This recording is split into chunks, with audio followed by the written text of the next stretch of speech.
அனைவருக்கும் வணக்கம். Attitude presents the woman conclave 2025 பருவம் 5 போன மாதம் துபாய் மில்லினியம் ஹோட்டலில் நடைபெற்றது. இந்த விழாவின் சிறப்பு விருந்தினராக பாராளுமன்ற உறுப்பினர் நம் திருமதி ராஜாத்தி சல்மா அவர்களும் வந்திருந்தாங்க. கடந்த 3 பருவங்களாக என்னை இந்த விழாவில் கெஸ்ட் ஸ்பீக்கராக கூப்பிட்டுருந்தாங்க. இந்த விழாவிலையும் நான் கெஸ்ட் ஸ்பீக்கராக போய் கலந்துக்கிட்டேன். தீக்ஷிதாவின் அன்பு வணக்கங்கள். நம்ம இன்னைக்கு எல்லாரும் ஒன்று கூடி இருக்கிறது பெண்மைக்காக. பெண்மை என்று சொன்னாலே நம்ம நினைவிற்கு வருது நம் பாட்டன் பாரதி. நம் பாட்டன் பாரதியோட ஒரு சில வரிகளுடன் நான் துவங்க உள்ளேன். நல்லதோர் வீணை செய்து அதை நலங்கிட புழுதியில் எறிவதுண்டோ, சொல்லடி சிவ சக்தியே என்னை சுடர்மிகு அறிவுடன் படைத்து விட்டாய், வல்லமை தாராயோ இந்த மாநில பயனுற வாழ்வதற்கு. பெண் என்ற ஒரு சொல் ஒரு உலகத்தை உருவாக்கக்கூடிய வல்லமை பெற்றது. நம் தமிழ் கலாச்சாரத்திலும் பண்பாட்டிலும் பெண்களுக்கே முன்னுரிமை கொடுத்து கௌரவப்படுத்தியுள்ளது. அதற்கான ஒரு சிறந்த எடுத்துக்காட்டாக நம் சங்ககால அவ்வை பாட்டி முதல் நம் தற்கால திரௌபதி முர்மு வரை மனிதனையும் கடந்து தெய்வத்திற்கும் இதே நிலைப்பாடு. சக்தியிலேயே சிவம் இல்லை. இதன் மூலம் நம் பெண்மையின் வலிமையை அறிந்து கொள்ளலாம். அங்கொன்றும் இங்கொன்றுமாய் பல சர்க்கங்களை சந்தித்த போதிலும் மனம் தளராமல் வெற்றியை நோக்கிய பயணம் நம்மை வலுவாக்கி பலம் சேர்க்கிறது. அம்மா என்ற ஒற்றை சொல் அதிகாரத்தின் உச்சம். அவளின்றி அணுவும் அசையாது. அதே போல் அம்மா என்ற ஊன்றுகோல் இல்லாமல் வாழ்க்கையின் வெற்றி கலையை சுவைப்பது கடினமான ஒன்றாகும். இந்த நன்னாளில் பெண்மை பற்றி ஒரு சில வரிகளை கேட்போம். பெண்ணே, நீ கண்ணீர் சிந்துவதற்காக பிறக்கவில்லை, கதிரவன் போல் ஒளி வீசுவதற்காக பிறந்துள்ளாய். மற்றவர்களின் நிழலில் நீ வாழ பிறக்கவில்லை, உன் நிழலில் மற்றவர்கள் வாழ நீ பிறந்துள்ளாய். ஆணிற்கு பின் பெண் என்பதற்காக நீ பிறந்துள்ளாயா? இல்லை, ஆணிற்கு நிகரானவள் பெண் என்பதற்காக தான் நீ பிறந்துள்ளாய். நினைவிற்கொள். இந்த நல்லதொரு விழாவில் எனக்கு வாய்ப்பளித்த வுமன் கான்க்ளேவ் குழுவிற்கும் சாரி ஆக்கியவிற்கும் என் மனமார்ந்த நன்றிகள்.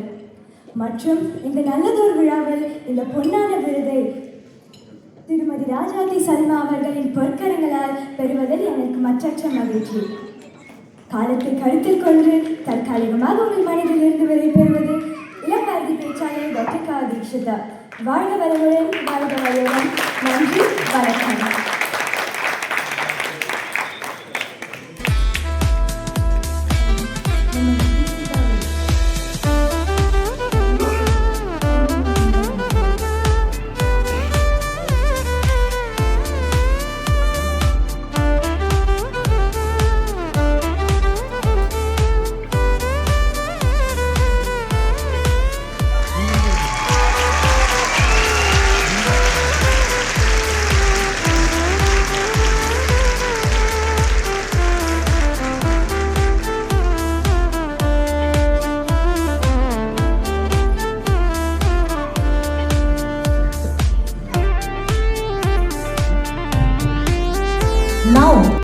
நலன் சார்ந்தும் பல்வேறு விதங்களில் இணைஞ்ச ஒன்று. அதனால் இந்த நிகழ்வுக்கு பெண்களுடைய நிகழ்வு என்றதும் உடனே இங்கே வருவதற்கு ஒப்புக்கொண்டு இங்கே வந்து உங்கள் முன்பு உங்களை எல்லாம் சந்திக்க வாய்ப்பாக அமைந்திருக்கிறது. மேடையில் அமர்ந்திருக்கக்கூடிய மரியாதைக்குரிய டாக்டர், நான் அவங்கள என்னோட ஒரு பெரிய ஆளுமையாக நான் பார்க்குறேன். ஏன்னா அவங்களுடைய லைஃப் வந்து டாக்டர் ஜெயந்திமாலா அவர்களுடைய லைஃப் வந்து ரொம்ப எக்ஸைட்டிங்காகவும் இருந்தது. பெரிய அளவுக்கு ஒரு விமனாக இருந்து பல்வேறு விஷயங்களை அவங்களும் சாதிச்சிருக்காங்க தன்னுடைய இளம் வயதில் அப்படிங்கிறது புதிய செய்தியாகவும் இருந்தது. முதல் முறை பார்த்தாலும் அவங்கள பல முறை பார்த்த ஞாபகம் எனக்கு இருக்குது. சகோதரி கனோவுக்கும் இங்கே வந்திருக்கக்கூடிய அத்தனை பேருக்கும் என்னுடைய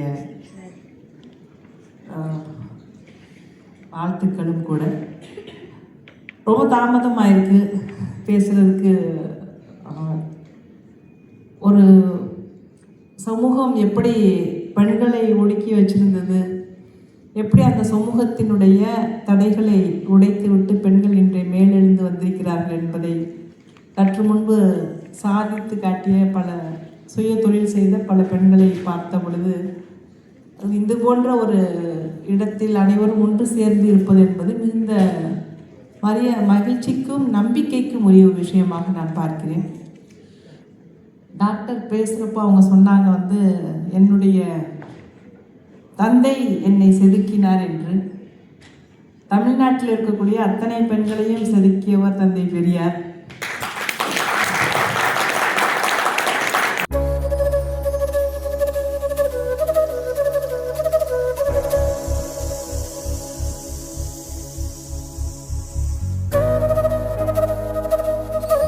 நான் நாட்டுத்துறையில் பண்ண சாதனைகளுக்காக எனக்கு இந்த எக்ஸெப்ஷனலி டேலண்டட் விருது கிடைச்சது. இந்த பொன்னான விருதை திருமதி ராஜாத்தி சல்மா அவர்களோட பொற்கரங்களால் பெறுவதில் எனக்கு மற்றற்ற மகிழ்ச்சி. இந்த வாய்ப்பளித்த சாரி அத்தைக்கும் என் மனமார்ந்த நன்றிகள்.